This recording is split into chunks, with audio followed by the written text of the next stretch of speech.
Hi friends, ఇప్పుడేమో మేము బాబా దర్శనం పూర్తయ్యాక షిరిడీలోని ప్రసిద్ధమైన బాబా టెంపుల్ భోజనశాలకు వెళ్ళామండి. ఇక్కడ భక్తులకు ప్రతిరోజు మధ్యాహ్నం మహాప్రసాదం అందిస్తారండి.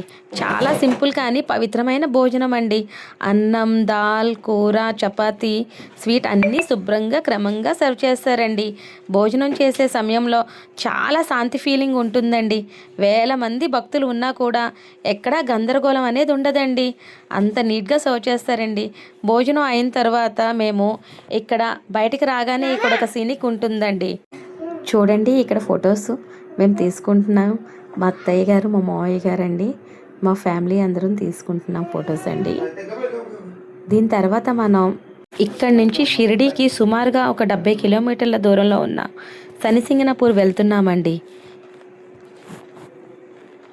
ఈ గుడి ప్రత్యేకత ఏంటంటే ఇక్కడ శనిదేవుడు ఓపెన్ ఎయిర్లో ఉంటారండి.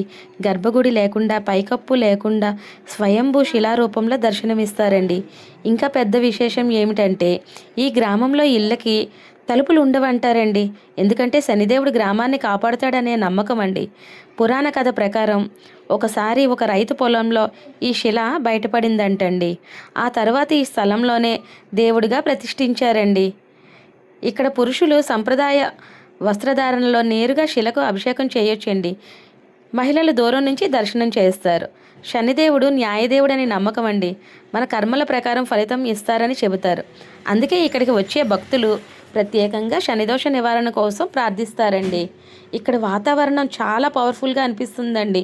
ఒక భక్తి, ఒక భయం, ఒక విశ్వాసం 3 కలిపి ఒక ప్రత్యేక అనుభూతిని ఇస్తాయండి.